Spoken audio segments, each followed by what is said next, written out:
Rama Velamuri. He's the professor of entrepreneurship and the chairman of the Department of Strategy and Entrepreneurship at the China-Europe International Business School. He teaches those subjects here, and he also has advised many major companies, including Bosch, Abbott Labs, Goodyear, Nissan, Vodafone, and Felix Scholler. So, thank you for having us here. It's a great pleasure to get to know you all. And I understand that you've already had a number of lectures on entrepreneurship. So I don't know to what extent I will be able to, add some novelty to what you already know. But feel free to ask me as many questions as you like. And to the extent that I can answer them, I will try. I've been in China now for 7.5 years. And my research is primarily in the area of entrepreneurship. I take a micro perspective. I'm going to get myself a bottle of water. I take a micro perspective, so I actually study individual entrepreneurs. Typically, those that our MBA and EMBA students can relate to. So tend to be high in human capital, seeking to set up ventures that have some component of innovation and that have some significant growth intent. So that's the idea. I think if you've already, seen or listened to entrepreneurship, then some of what I may say actually may overlap with what you've heard. But this is a kind of a framework that my co-authors and I have developed to explain how entrepreneurship in China has evolved over the last 30 years. So we must remember that the institutional transition in China, unlike in Russia, was very gradual. And so the economy has gone from a planned environment. So we talk about, there's a branch in management that studies institutional theory, and they talk about how complex an institutional landscape is. So when the institutional landscape is primarily planning oriented, the complexity is quite low. Similarly, when the landscape, all the institutions are aligned to a market economy, the environment, the landscape is also has a very low degree of complexity.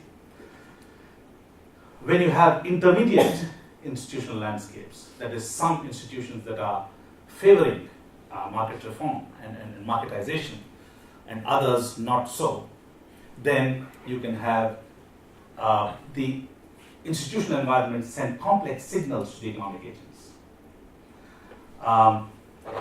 And so, whether you look at this over time or whether you look at this sector-wise, the Chinese economy is actually quite complex because there are many sectors that are still heavily planned, where the participation of market agents is quite low, such as power generation, banking.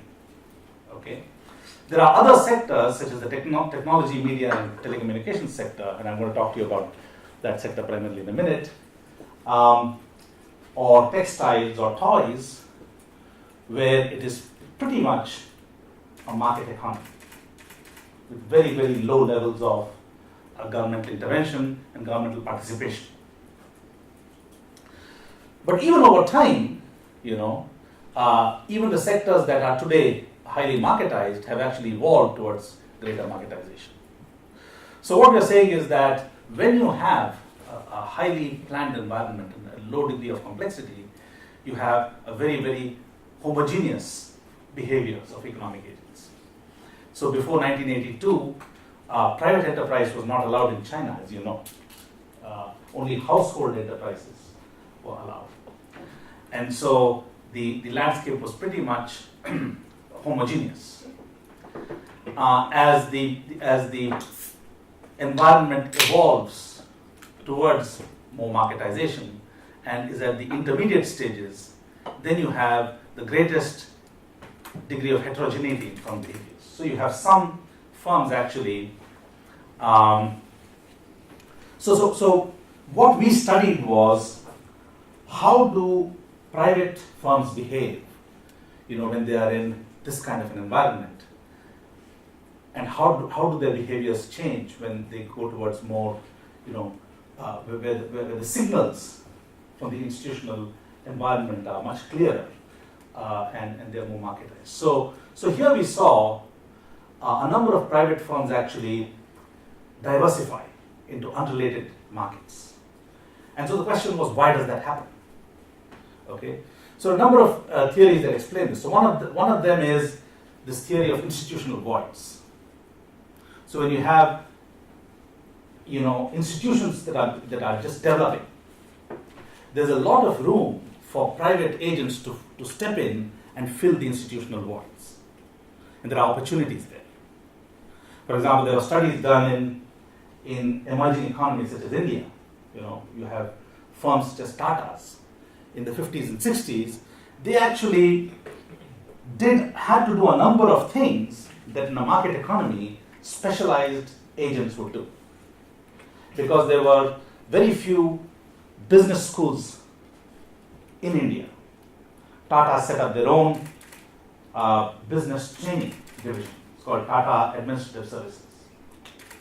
Because financing was very hard to come by, they set up a conglomerate structure where they shifted excess funds from one corporation to another corporation that needed those funds. Right? So you have private agents stepping in and exploiting those opportunities that are left open due to institutional voids.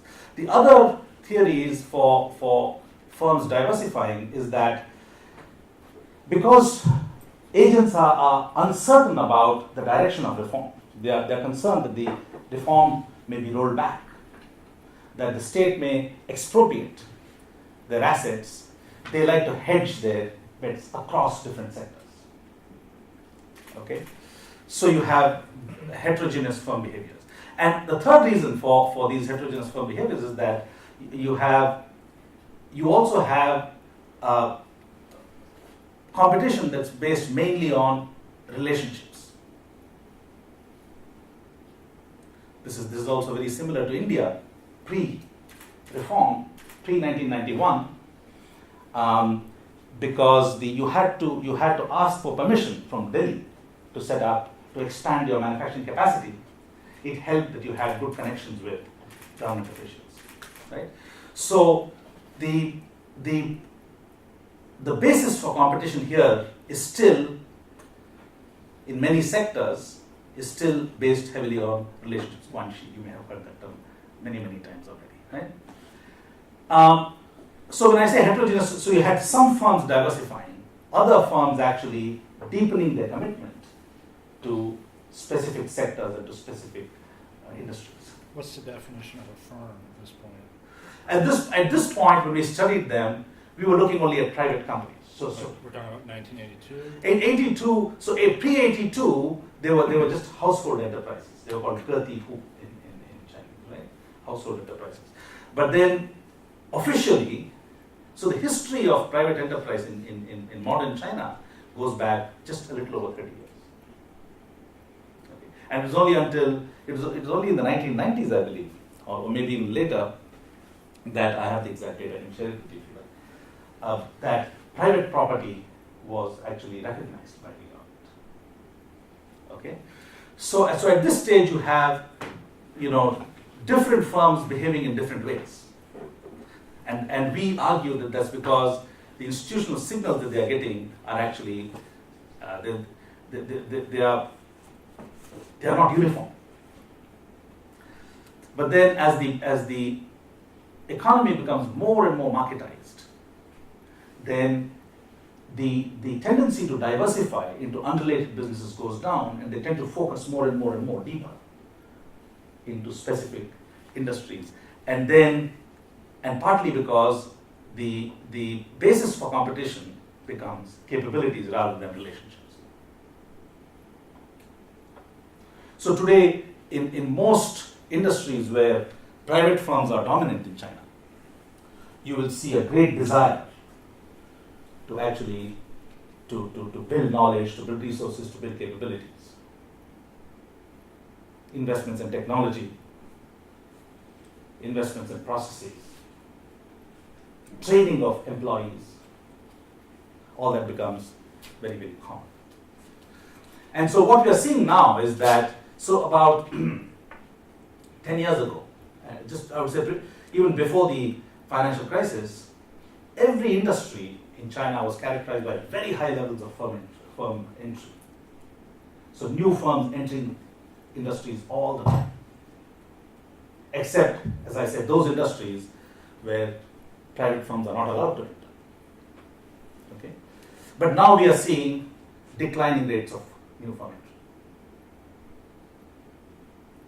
So one of the big challenges that China faces actually is that most of its industries are highly fragmented. So for example, you can say the pharmaceutical industry has something like 10,000 firms, which with the largest firm accounting for just a few percentage points of market share. Did you say 10,000? 10,000 firms. We did a study some years ago of the decorative paints industry. And we only looked at firms that had annual revenues greater than $500,000. And we found 9,000 firms.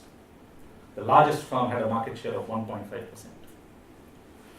So the government actually recognizes that there is a need to consolidate industries because this is very inefficient. But what happens is that a firm that's set up in one province is paying taxes to that province. If it gets acquired by another firm, which is headquartered in another province, then this province is worried about losing its tax revenues. So it tries to block the acquisition. So the political economy of consolidation is actually very complex. I'll give you an example. I won't mention the name of the company. Recently, a foreign enterprise that is headquartered here in Pudong, just a couple of kilometers from here, wanted to expand its facilities. And they wanted to set up a campus on the other side of the river, in Puxi, from where you've come, I believe. So that it turns out that that's another district. And so the investment was, the company wanted to route the investment through the headquarters that is based here. But the local government of that district on the other side of the river said, we can't have that. It's very important for our targets that you bring the money directly into this district. So they actually had to constitute a company there, a separate company, and bring in the money through that company.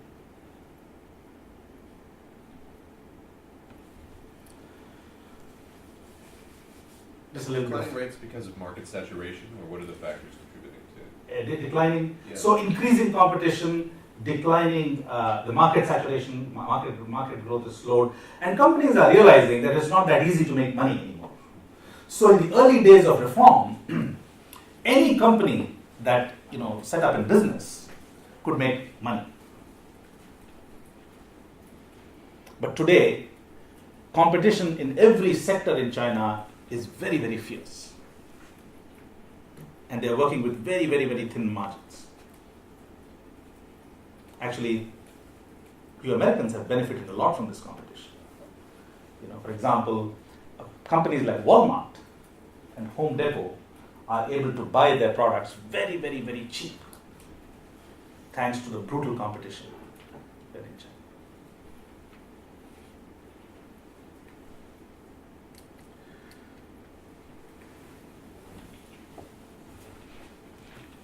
So here are some economic indicators. I think you must have seen them already. Chinese economy has been growing at, depending on which indicator you look at between, I would say, 8 and 10% for about 30 years. And catching up with the American economy. Although still very far in terms of per capita GDP. So let me focus now on one category or one sector that many of our students like to get into.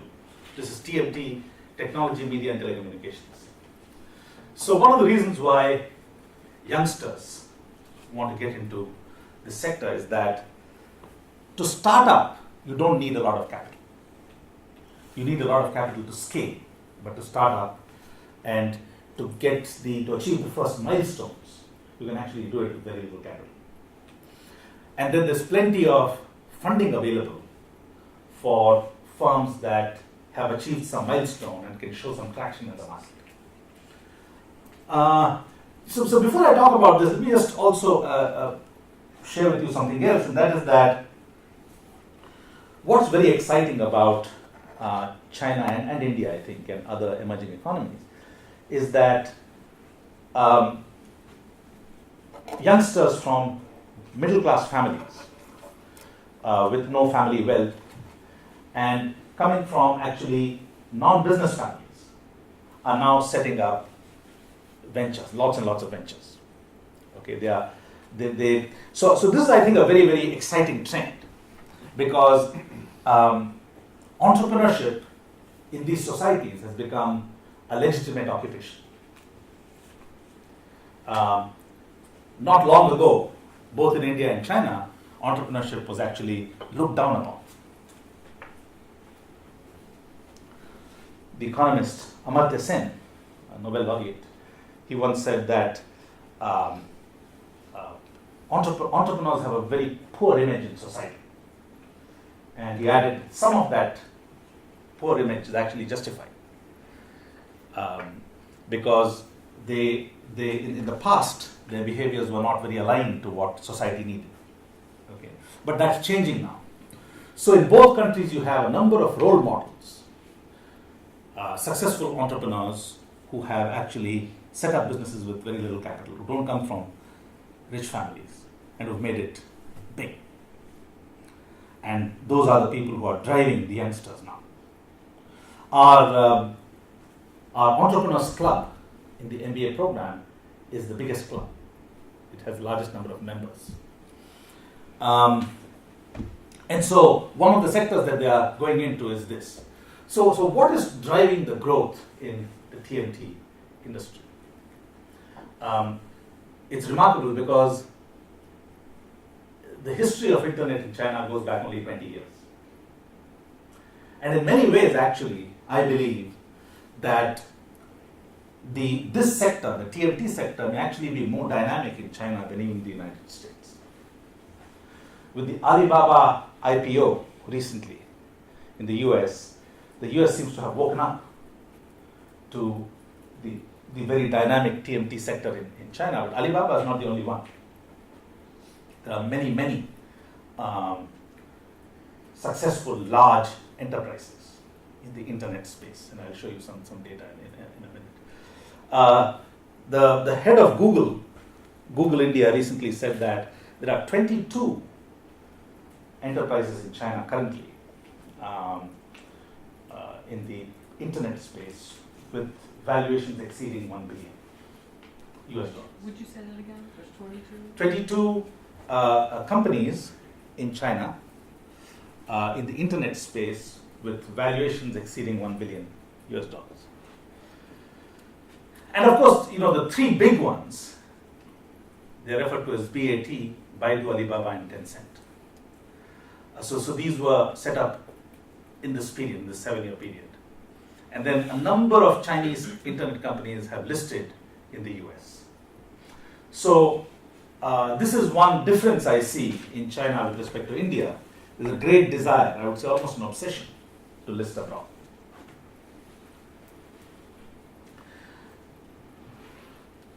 And then there have been some formal let's say, development plans to accelerate the development of the e-commerce sector and the Internet of Things, right? So the governmental involvement is actually quite great. I'm not sure that it's really the government involvement that's driving this growth. In fact, I'm quite skeptical that it is. So the key driver of the growth in this sector is basically the internet penetration in China. It's by far now the number one country in the world in terms of the number of internet users. And in terms of smartphone penetration, China is poised to overtake the US.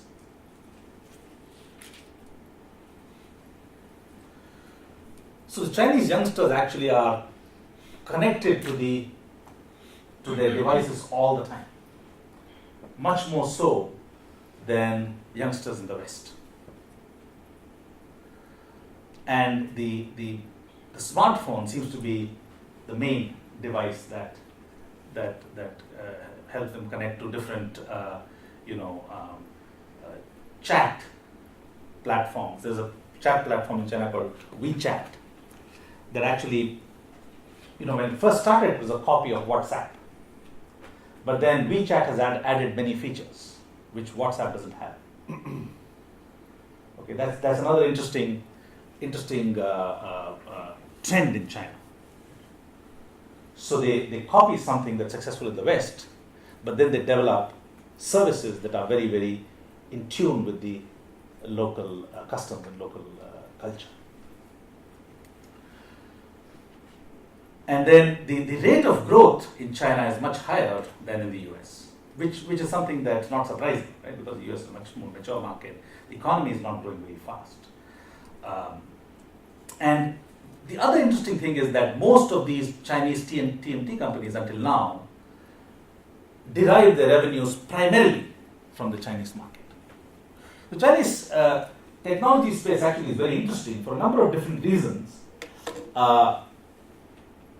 It is in many ways isolated from the technology sector outside China. The first reason is the Great Firewall. You may have noticed that it's difficult for you to access Google and Facebook and those services. So I would say that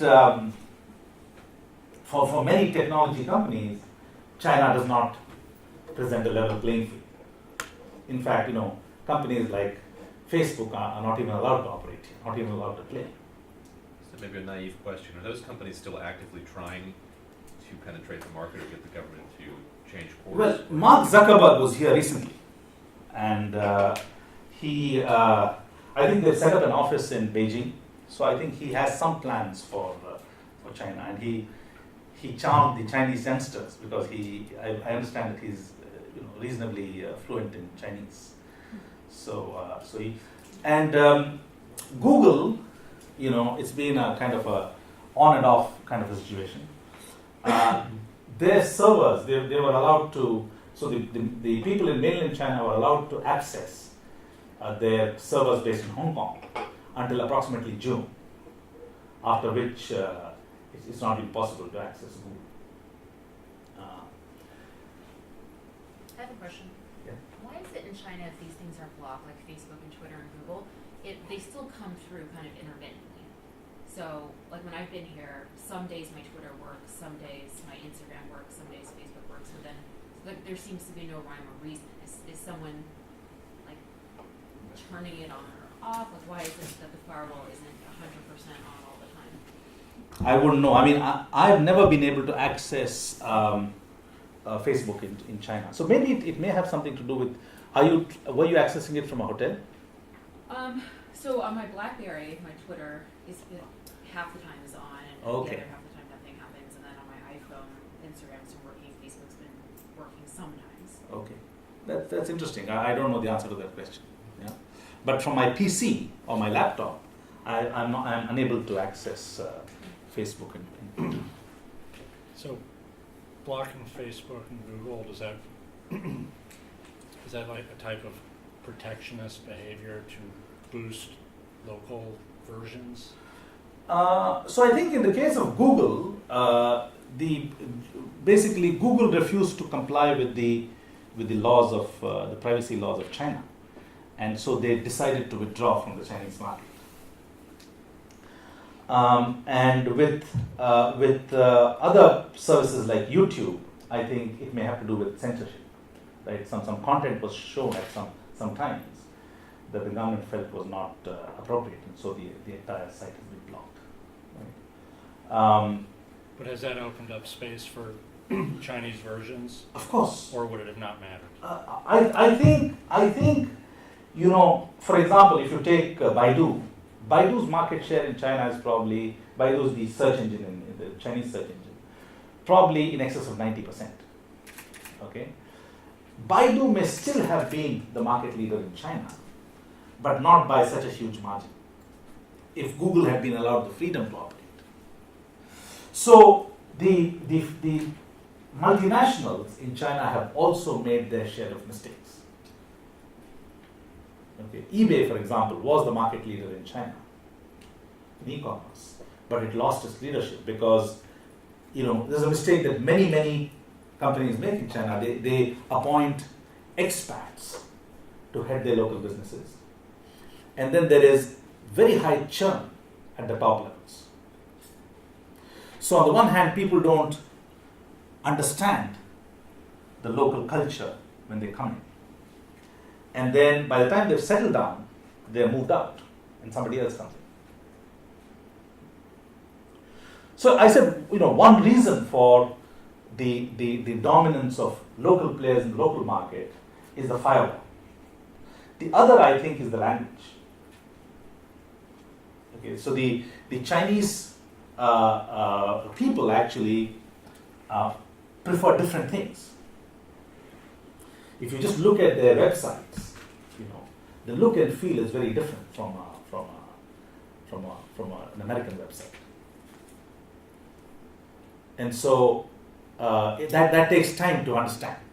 And then if you have personnel policies that favor, expatriates in top management positions, then that makes it very difficult for the company to compete. Can you give a couple examples of how the websites would differ or how the tastes differ? So, for example, let me give you the example of WeChat. Okay, so WeChat is have you downloaded WeChat on your phone? So WeChat is like WhatsApp. Okay, you can send messages to your friends on their telephone number, but you don't pay anything. It's zero cost. Okay, so now WeChat did something when they came here. They introduced a service which is very particular to China. So in China, what happens is during Chinese New Year, family members share gifts of money. So elders will gift small amount of money to youngsters in the family, to their children, maybe to their nephews and nieces and so on. And so WeChat introduced a payment system that allowed people to transfer small amounts of money to their relatives. And that became a huge success. Yesterday, WeChat announced, or yesterday or the day before, WeChat announced that it would be possible to make internet phone calls on the WeChat platform. Something like Skype. Right? But they're incorporating it into this service. So what this means is that when you have more and more services on a single platform, people tend to use it more. Right? There's also a taxi booking service that's connected to WeChat. One-stop shopping. Yeah. Like Uber, basically, right? What did eBay do wrong? So eBay actually, they had, I think, I would need to see if this is actually factual, but I was reading a report that they had in the first few years, they had 7 different CEOs. So it's basically a revolving door. You mean for eBay China? eBay China, yes. So people initially would bring in Americans or Europeans to head their China operations. Then they said, this is not working. Let's bring in, people from Taiwan or Hong Kong. And it's only much later that they woke up to the fact that no, we need to have locals here. So if you look at the most successful MNCs in China, they will have the top management team will be made up primarily of local Chinese, mainland Chinese.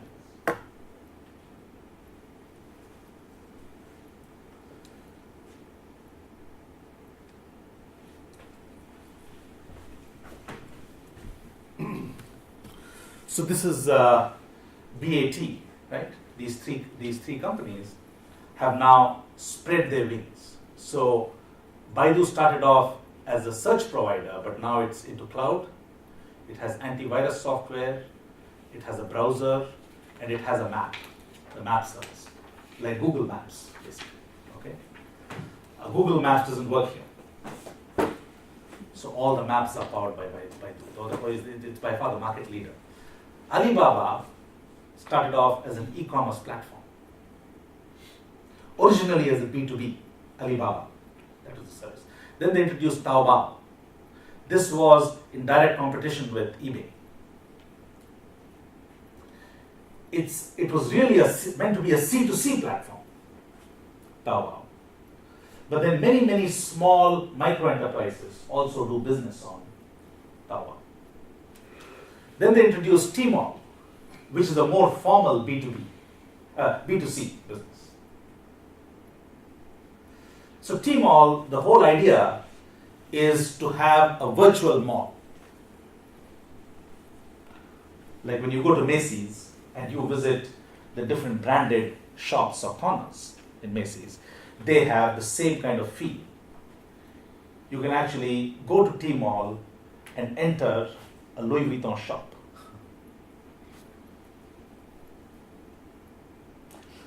So I'm actually developing a case study on the second largest e-commerce player in India called Snapdeal. And they're saying that, for us, the role models for e-commerce are Chinese, not American anymore.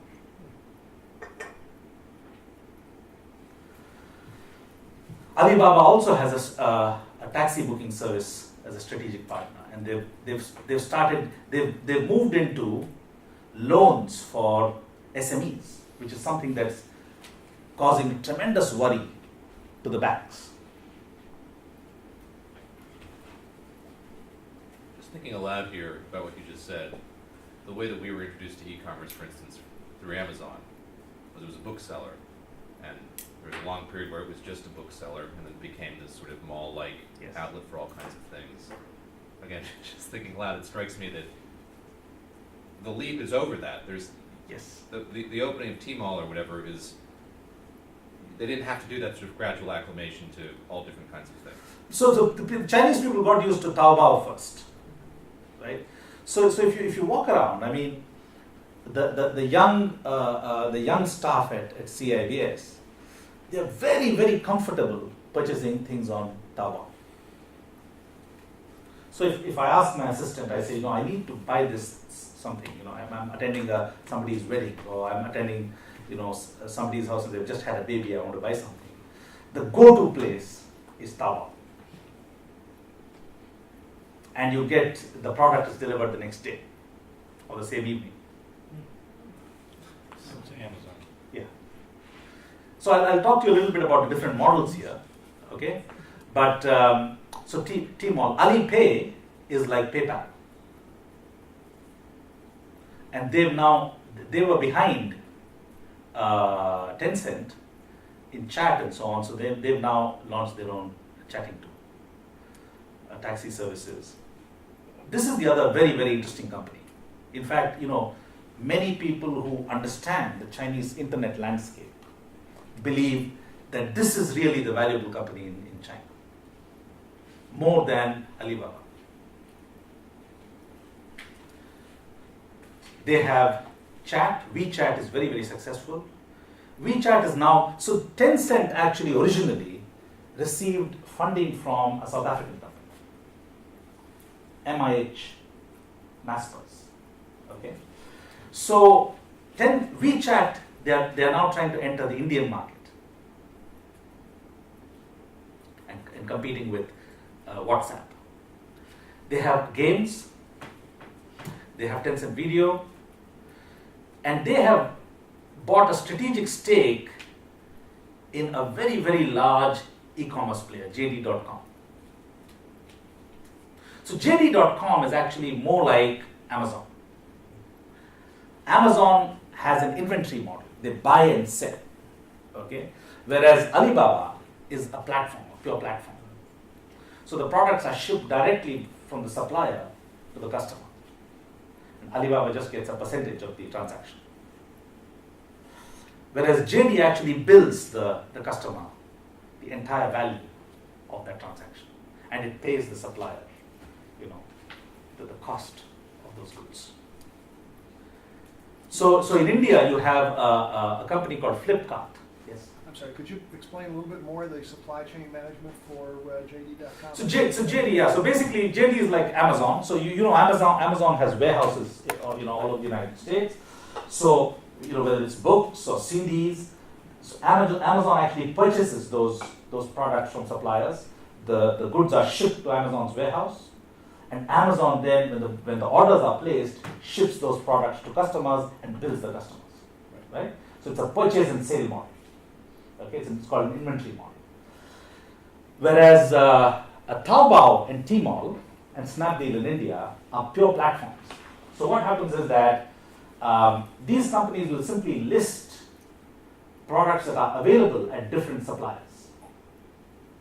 The customer chooses what he or she wants to buy, places the order, and then the platform facilitates the supply. But the products actually are not routed through Taobao. They go directly from the supplier to the customer. And Alibaba does not actually receive an invoice from the supplier and raise an invoice to the customer. Alibaba simply takes a percentage of the transaction. So it's a very light model in terms of working capital, right? But it's also a model that the bigger retailers could actually dispense with. Yes.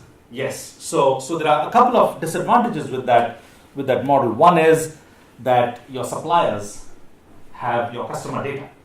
That's one. The second is that the platform is not in full control of the supply chain. So if one supplier does not do a good job in supplying the product on time or delivers a poor product, it reflects poorly on the platform. Right? Thanks, that's what I wanted to know. But in terms of overall efficiency, I think the market is moving more towards a platform model. And I think because the inventory model has more inefficiencies associated with it. There's an intermediate stocking point. Goods have to be supplied to that stocking point and then resupplied to the customer, and that adds cost. Doesn't matter who pays for it, right? It just adds cost to the entire value chain. There's an element, though, of enforcement or accountability that a company would have, though, right? If I'm dealing with a supplier that doesn't ship that good to me tonight, Yes. I have to make sure that supplier is no longer with the service. Yes. So they have very, very good rating systems, right? So the customer then, over a period of time, gets transparent information about what that supplier's track record has been in the past. Okay, so the suppliers now have an incentive to make sure that they deliver properly and they deliver good products. So this actually was a graphic that was published in the Wall Street Journal, and it illustrates very nicely how these three big companies are taking positions in the different sectors of the internet economy. So here you have search and portals, and here the dominant player is Baidu. But you also have Tencent has made some investments, Sogo, Sina. In this space, in social media, Tencent is the dominant player. But you have both Alibaba and Baidu have made some investments. Baidu has maybe not so much, but Alibaba has made some investments. Then you have e-commerce, where Alibaba is the dominant player, but you have Tencent and Baidu having made a number of investments here. Is Tencent publicly traded? Yes, Hong Kong listed. Huge company. And then you have, this is the fourth one, it's difficult to read, media and games, right? Again, you have these players taking positions, right? So the M&A activity in the TMT space in China is very, very active. All these big companies have what are called, they have funds to acquire, but they also have corporate venture capital funds where they make strategic minority investments in companies in these areas. So this is these are location-based services. Okay, Baidu Maps, Dianping, Autonavi, Momo, and so on. So these are your, just to give you a kind of a comparative picture. Are you able to see the screen from there? No? Do we have this available in? Yes, we'll make it available to you. Oh. Yeah. So to give you an idea, Amazon had revenues in 2013 of $74 billion US dollars. JD.com, the largest in revenues because of its model, buy and sell model, it had revenues of 11 billion. But this is actually not a good, looking at revenues, for example, in the case of Alibaba, is not a good way of looking at how much business Alibaba does. If Alibaba is only charging a 5% commission, you know, the throughput on Alibaba's platforms could be 20 times that, 150, 160 billion. Just on a single day, recently, $9 billion were traded on Alibaba's platform. Single day. It's called the, what was that day? Singles Day. Yeah. And highly profitable, with the exception of JD.com. JD.com, just like Amazon, the inventory model, right? The profitability is very, very low. Because the biggest cost item for Alibaba, for Amazon and for JD is the fulfillment costs. They have to deliver to the door of the customer, and that's very expensive. Okay. But you see, on a much lower turnover, Tencent has profits of 2.7 billion. 28% of revenues. Alibaba, even higher, close to 50% of revenues and profits. In a country this big, how do those companies deliver their goods as opposed to an Amazon? So the infrastructure in China is very well developed. So even into tier 2 and tier 3 cities, the infrastructure is very well developed. And you have, courier companies, private courier companies, that do a very good job of delivering those products. In fact, a lot of e-commerce is done in tier 2 and tier 3 cities because the people who live there are connected to the internet, and perhaps they don't have as many options to go to bricks and mortar stores to get to buy brands, to buy branded products.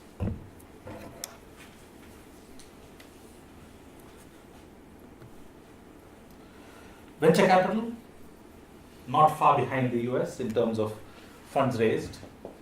Of course, after the 2008 crisis, there was a dip. But the big Silicon Valley funds are present in China. Sequoia, KPCB, the big companies. And investments. Yes, please go ahead. Am I reading that correctly? That nearly half of all the venture funds that were existing in 2010 went away by 2013? So this is not venture capital firms, these are venture capital funds. So a firm could have multiple funds. Okay? So perhaps not that many funds were raised in 2013 as they were in 2010. Okay? Okay. So fewer funds were opened in 2013, but Okay, that's new funds. Funds, new funds, funds, not, yes, not total funds. Not total Excuse- That's what funds, I yes. missed. Okay, thank you. and these are the investments. Right? So number of investments, it says cases, number of investments basically, right? And the number of TMT investments, as you can see, is 60% of the total investments. Now earlier, the percentage of TMT investments was much lower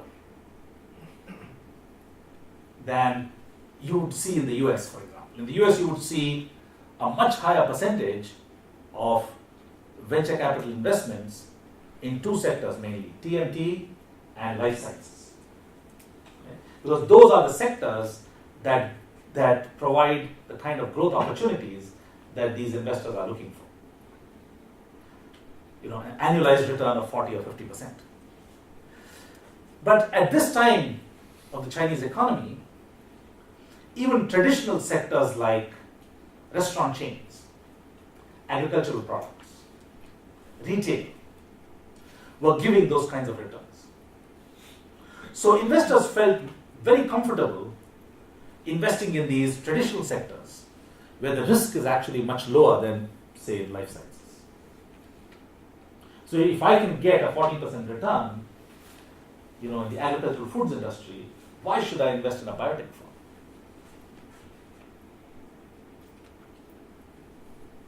And that's because the economy was still growing at 10% a year.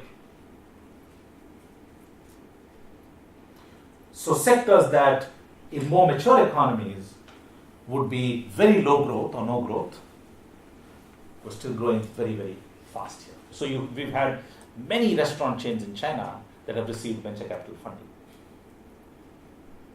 The Kung Fu chain of eateries, the Little Sheep chain of restaurants. Anybody heard of that? Well, You should try it. I mean, Little Sheep is very good actually. They're in the US now.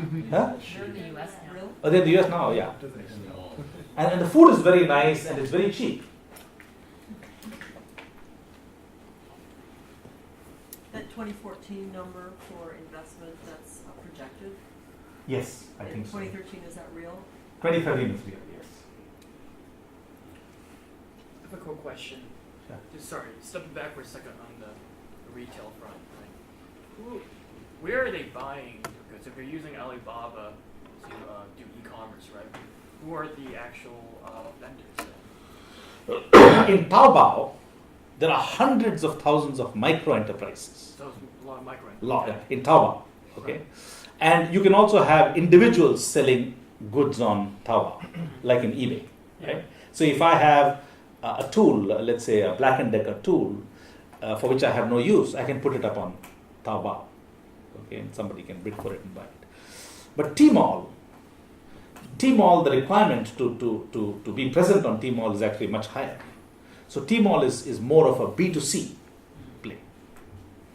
Yeah. Do you think that Western retailers, I mean, they've been trying for years to build a brick and mortar kind of model in China, with a few exceptions, with little success, especially on like the big box type of format, which is kind of foreign to most people outside the United States. I think they missed the boat in terms of actually trying to develop a viable brick and mortar chain, but especially with this kind of growth of e-commerce in China. I think there are two kinds of brick and mortar outlets: food and non-food. Okay, the food outlets I think are struggling, and not just the foreign ones, even the local ones are not very profitable. That's because the margins in the food business are very, very low. Okay, whereas in the non-food, if you look at the non-food retail outlets, a number of them are actually doing very well. have you visited any of the malls in Shanghai? How much longer will you be here? Couple of days. Okay. And do you have some time in the evening? I think you should go to the Super Brand Mall, which is not very far from here. It's in the Lujiazui financial district. You know the Pearl Tower? It's right next to the Pearl Tower. And that will give you a good idea of a very successful bricks and mortar retail outlet with all the big brands, Zara, H&M, Promode, the leading American brands, Polo, watch brands, footwear. And why is that mall successful? Because of its location, or The location is one, yeah. The location is one, but I think generally in the non-food area, the malls are more successful than in the food business. So, but the point that you raised was perhaps referring to big companies like Walmart. Walmart has struggled. I think Tesco has struggled also. I'm not sure Carrefour is making money yet in China. Best Buy has struggled. Best Buy is withdrawn. Best Buy is withdrawn from China. Well, the only thing that exists right now is their 5-star Yes. partnership. Yeah, But the yeah. Best Buy branded stores are Yeah. gone. They've shut down. So it is challenging, but it's not clear to me that the Chinese chains are doing much better. Okay. Yeah.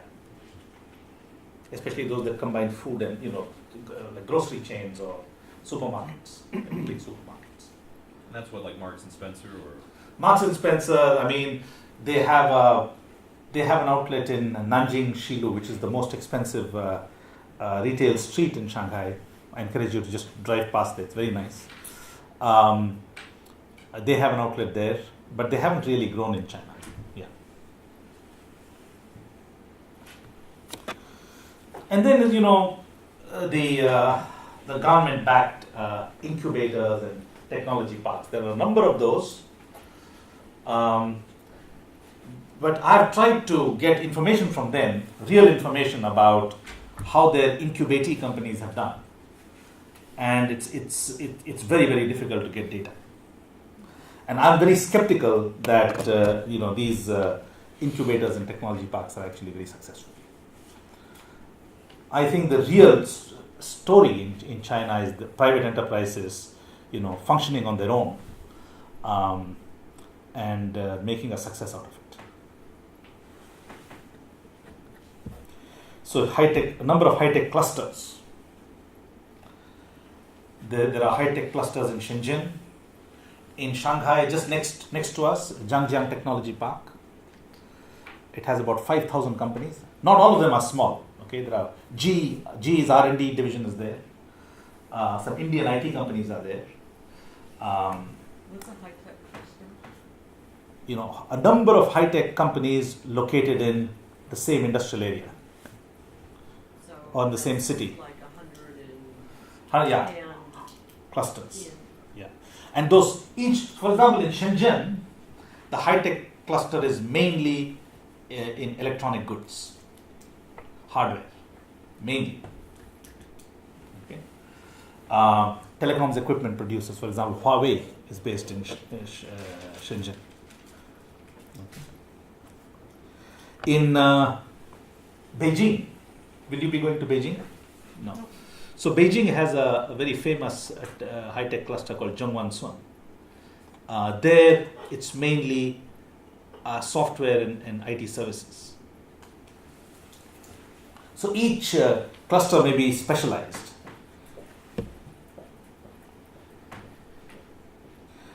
So these are startup incubators, about 1,200. Most of them government funded. This is what they look like. Beijing, Shenzhen. and aside from shortening the supply chain, what's the benefit of being in a cluster like that? Basically, you have a lot of specialized services, around the cluster. So to give you an example, China is the largest exporter of electronic goods. So your Sony computer or your cell phone, your Dell computer, your Apple iPhone, they're all made in China. India wants to compete with China now. India wants to set up its own electronics manufacturing hub. But it's going to be very, very difficult for India to do so. It's not just inviting, the Dells and the Sonys to come to India. The Dells and the Sonys will say, but there's the ecosystem that we need, to function is not available in India. And you can't set that up, in 1 year or even 2 years. It takes a long time to create. So for example, if you're setting up a cell phone assembly plant, you need very good suppliers of screens, touch screens. Right? You need very good suppliers of the circuitry. You need very good design firms. So all those related services, they become available in those clusters. So it's this is studied in a field in economics called economic geography, right? So it becomes much more efficient for a firm that's producing a particular product to locate itself in a cluster where that product is made, because you have access to specialized labor, you have access to specialized services, raw materials are available nearby, right? All that drives down the cost. In terms of more traditional infrastructure, would I have easy access to water for cooling or? Yes, so all that would be available. Yeah.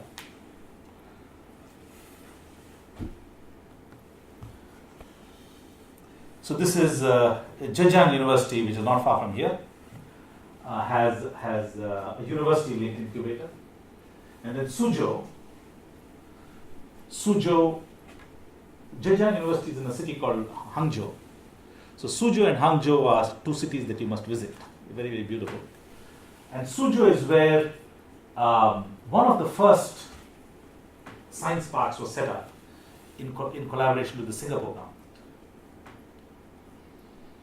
It's huge. And many industrial companies are based in that science and technology park. So to summarize, I think these are very exciting times in emerging economies like India and China for entrepreneurs. I think the US has always been a very a very favorable environment for entrepreneurship. Beyond just the infrastructure, the availability of capital, and so on, I think the societal attitudes towards entrepreneurs have been, the most favorable in the US. Failure is not stigmatized. There's even a kind of a glory attached to people who fall down and pick themselves up, which was not the case, in other parts of the world, even in Europe and definitely in Asia.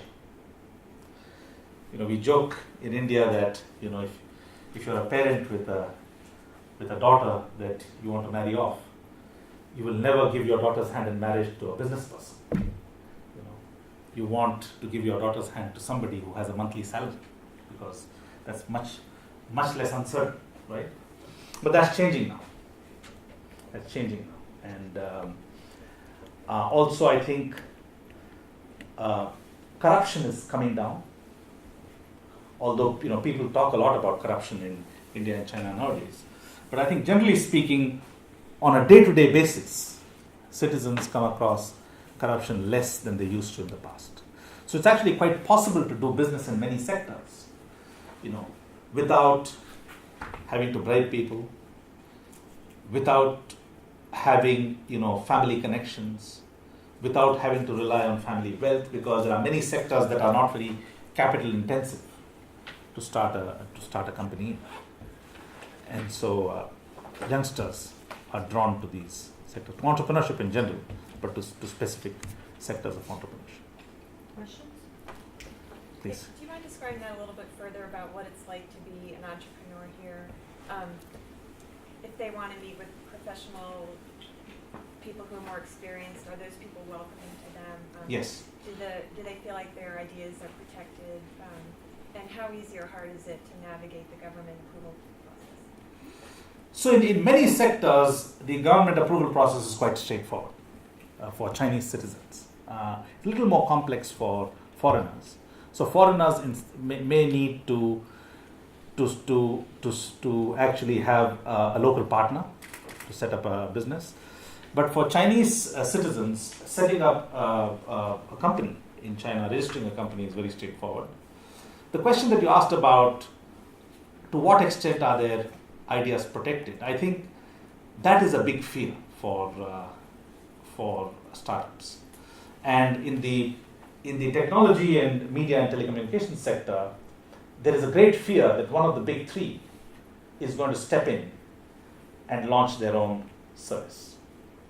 So we had a student who's an alumnus now. He set up a last-minute hotel booking company, which has been around in the US and in Europe for many years. So he called it hotelbp.com. It was a mobile app. No sooner had he launched the business than the largest online travel agent called C-Trip, they launched a service very similar to this. And they made life very difficult for the startup because so depending on hotels, many hotels rely on this online travel agent for 60% of their bookings. So the bargaining power that this OTA had over these hotels was just very, very, very high. And this young entrepreneur found it very difficult to compete with CG. And in the end, he had to sell his business to JD.com. So JD wanted to get into this space, and he felt that he would not be able to survive on his own. Okay. So at this point in time, for startups in the internet space, the big three present both a threat and an opportunity. So if the big three decide to move into the same space as you, soon after you have launched your venture, you're going to find it very difficult to compete with them. But if you can fly under the radar and grow very quickly, then you might become an appetizing acquisition target for them, right? And you might be able to exit at a high multiple. And some companies have done that. Okay, so there's that tension. Yeah. Regarding support, so one of the things that we do, we have an entrepreneurship center here, and we invite our experienced alumni to come and talk to our students. We have a good network with the angel investors and with the venture capital community. And we invite these investors to come and sit on panels. So for example, recently we had a course in the MBA program called Starting New Ventures. And there were about eight or nine teams that developed business plans over a 2.5 to 3 month period. And we invited a jury of investors to come and give feedback to the students on their plans. So there are lots of opportunities. So universities tend to become kind of meeting points for experienced people to share their expertise with younger people. Incubators do the same thing too. Well, to follow on her question, I'm curious among your students, how many would prefer to start up in the U.S. or the U.K. or somewhere else for these, reasons? Mm-hmm. Most of our alumni entrepreneurs actually start up ventures in China. Some of the foreign students, when they, for example, two students of mine, one Swiss and one Indian, they decided to set up a service to digitize hard copies of photographs. And the operations of the company are located in India, and the headquarters is in Switzerland. And that's because they wanted to target the European market. But they didn't fear IP issues in China. It's just that, in China, for historical reasons, Chinese families don't have a lot of photographs. Okay, whereas in Europe,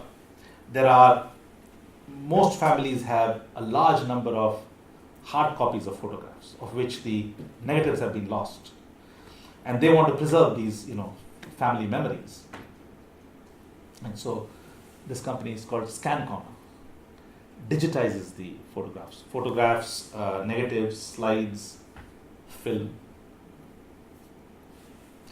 And there are other companies, for example, some of our Spanish students have set up companies in Spain. But the Chinese and many foreign students have also set up in China. So there's one very popular service in Shanghai. It's called Sherpa. Yeah, you saw that. It was started by an American student of ours, Mark Sekia. And basically he delivers, the main users of this company are expatriates. So you can call Sherpas or you can order online. And based on your location, they'll tell you all the restaurants that are in the vicinity. With restaurants with which they have deals, they have agreements. And you can see the menus of the restaurants. And you can place your order. And they charge a 15 RMB delivery fee. 15 RMB is $2, less than $2.50. It's very, very cheap. And you get your food in 45 minutes. Less than 45 minutes. And they're actually in 2 or 3 cities now. They're in Hangzhou, Shanghai, and Beijing also, right? So they're in Beijing, 3 cities. So, how about entrepreneurship in a large manufacturing, in large organizations. or for manufacturing? Okay, in the manufacturing sector. Manufacturing. So we see less of that now, amongst our students, for the simple reason that setting up a manufacturing venture requires significant amounts of capital. And we might see more of that amongst our older students, the ones who are doing the EMBA. And the median age there is around 40 years. And they have the experience. So they've worked usually in a single sector for at least 10 years. And they've acquired deep expertise in that sector. And they have the networks to be able to raise the capital required to set up a manufacturing venture. Yeah? Excuse me, I wonder if you would speak to the distinctions in entrepreneurship between India and China, and specifically the obstacles to would-be entrepreneurs. We heard from a previous speaker who spoke about his belief that the political system in China actually enhances the opportunities for entrepreneurship because it creates fewer obstacles. The state works hand in hand with the entrepreneur to a much greater extent than in countries that have some democratic political systems. I wonder if you would speak to that, or whether you would agree with that point of view. I don't agree with that distinction. I think there are many people and many analysts who believe that democracy imposes a penalty on growth. And frequently they cite India as the example of a country that has grown much more slowly than China. I just think that that's not the way to look at it, because the US is also a democracy, and the US has traditionally been very favorable to entrepreneurs, and it's been very easy to create ventures in the US, even in the UK. Right? UK is a democracy. So I just think that you can have an efficient system of government that is not a democracy, and you can have a democracy that's very, very inefficient. So I think in China what we've had is that we've had in many respects a very enlightened bureaucracy. But I do think that the lack of democracy in China is going to impose a cost on the country long term, because you may have read the views of Huang Yashan Huang, who's at MIT, who's originally from China. He's of the view that in democracies may move slower, but they make fewer mistakes. And I think what we are beginning to see now, now the attitude towards or the awe with which the Chinese system is held has been tempered a little bit over the last couple of years, because what is coming to light is that that in many industries, there's been major overcapacity. There's been overinvestment, right? And even certain huge infrastructure projects have suffered from major overinvestment. So it goes back to, Friedrich von Hayek, the economist who said, centralized governments will make mistakes. And the issue is that he also said that, of course, private economic agents make mistakes too, but they have the incentive to correct their mistakes as soon as possible, right? Whereas governments, when they make mistakes, they persist with those mistakes because it's not their own money that they are investing in those projects, right? So I think the jury is still out. But what is undeniable, I think, is that China has been in many sectors, not in all sectors, in many sectors, very open to entrepreneurs. No question about that.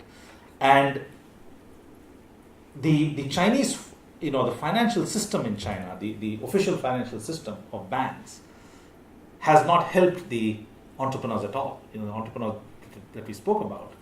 But China has also allowed the emergence of other financial services like angel investors and venture capitalists and so on, that has actually allowed these companies to grow.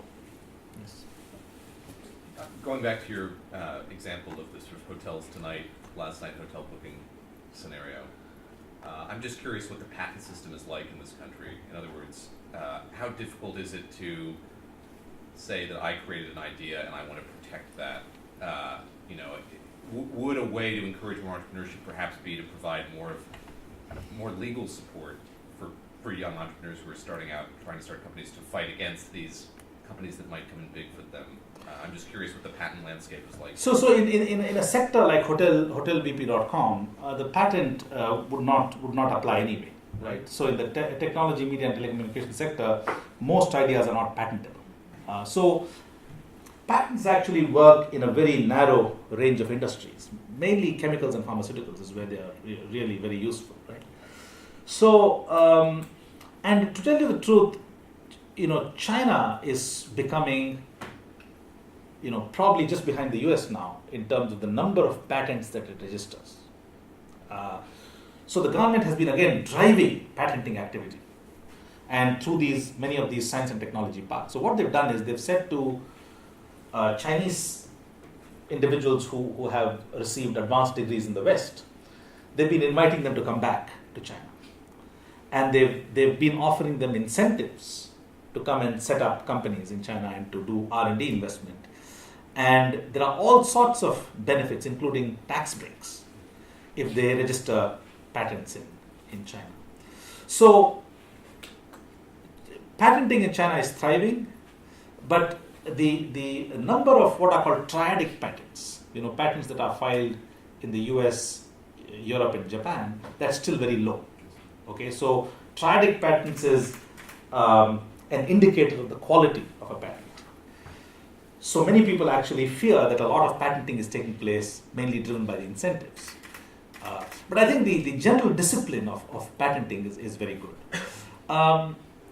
We visited a kind of an entrepreneurial hub in China. It's a city called Wenzhou, in a neighboring province called Zhejiang province. And we visited a number of manufacturing companies there. And the manufacturing companies were actually complaining to us that other Chinese firms were copying their designs. Okay? So it's been shown that when local businesses start valuing intellectual property, that's when the governments will start taking intellectual property seriously. And that's beginning to happen in China now, in a big way. Yeah. At the very beginning, and just a moment ago, you mentioned the availability of capital for for companies that were successful at a very small scale. It was fairly easy to get capital to expand success. Where does it come from? Angels tend to be successful entrepreneurs and successful businessmen who reinvest their newfound wealth. Where else does it come from? Are there institutional avenues? Institutional is basically venture capital. right? So funds, Funds. or individuals Individuals, taking yes. their chances. Yes, yes. That's it. Though? And you have a lot of now corporate venture capital investment. So in China, about 15% of investments into early stage companies are actually done by corporations. That's a higher percentage than in the US. Would you say that again? 15%. I've actually written an article on this. I can share this with you on corporate venture capital investing in China and India. So basically, these are companies that take the big companies like Baidu, Alibaba, and many others. They take minority stakes in young companies. Okay, they provide them with funding. And so these are called corporate venture capital funds. So we distinguish these from the financial venture capital funds. So the proportion of venture capital that is coming from corporations in China is 15% and growing. In the US, I believe it's about 13%. Okay. Just to go a little further, where do the venture funds get their money? Is it common for them to invest a small piece of insurance company funds? Yes. So usually what happens is that venture funds get their money from investors who are called limited partners. There's the same system everywhere, right? So the limited partners could be insurance companies, pension funds. In the US, you have many university endowments that are active limited partners, family offices. So these institutions dedicate typically a small amount of the assets under their management to venture capital funds. So the venture capital funds receive this money from limited partners, and then the people who run the venture capital funds are the general partners. They invest the money that they've raised into startups. But pension funds and insurance companies. Insurance companies, are the family offices. In China, high net worth individuals are also routing money into venture capital and private equity funds. Yeah. Can you give some specific examples of what corruption entrepreneurs might encounter as they're trying to grow a business, and what your alumni recommend to them on how to avoid those pitfalls? I think that you had that Professor Juan's book on entrepreneurs. Would it be possible to give them a copy? Okay. We have a colleague of ours. A colleague of ours actually wrote a book. Tybo. It'll come tonight. You don't have an extra copy, Shamin? Maybe you could summarize. Well, Yeah. I can send Give her a link. Okay. I'll send them a copy, at least one. Yeah. Figure it out. So this is on the record, so I'm a little bit concerned. Yeah, so it's a typical corruption that you see in any country, right? So the corruption, when you need a permit, there might be corruption when corruption in different ways. Like for example, you may be approached to employ somebody's son or daughter, right? That kind of corruption. Yeah, and then there's also gift giving, which the government is clamping down on, right? Meaning bribes or? Yeah, bribes, under the guise of gifts, right? Under the guise of, under the, right? Yeah, it's but it happens everywhere. I mean, it's just it's not particular to China, right? So those are the typical. And what are your One more, advisors? just last question. So, building on Fred's question about the difference between centralized government, is it easier? Is there a lot of lobbying type of activity going on where the government might enact some sort of a policy to favor one private industry over another? Right. And That's an interesting have question. The American Yeah. Washington lobbying system. So political scientists actually have an expression for that. So they talk about two concepts. One is called state autonomy. and the other is state capacity. So state autonomy is, how autonomous is the state from vested interests in formulating its policies. So over the last 32 years, I would say, the Chinese government has been largely autonomous, much more autonomous than governments of other countries in formulating its policies. Now there is a concern, one of the reasons why the current leadership of China is acting with such vigor and determination, is that there has been a perception that over the last few years, this autonomy has been compromised by vested interests, okay, which are making it very difficult for the government to introduce reforms. And before the reforms can be introduced, the government needs to take care of these vested interests, in the sense that it needs to reduce the power of these vested interests. Right? State capacity is the ability of the state, through its different arms, to implement the policies that it has formulated. So both in terms of autonomy and capacity, my analysis is that China has been remarkably strong in both. Remarkably strong. That's one of the reasons why India has not done very well. Right? The Indian government is much more prone, susceptible to being in the hands of vested interests.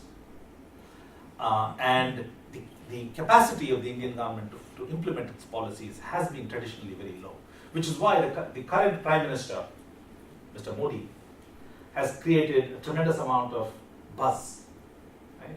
He's created very high expectations all over the world, but it remains to be seen whether he will be allowed to push through, to implement his policies, because we have a very complicated federal structure and lots of checks and balances, and the local government, the state governments in India have a lot of power. So he may have all the good intentions, but whether he can actually advance these policies remains to be seen. Thank you, Dr. Velamuri. Thank you very much.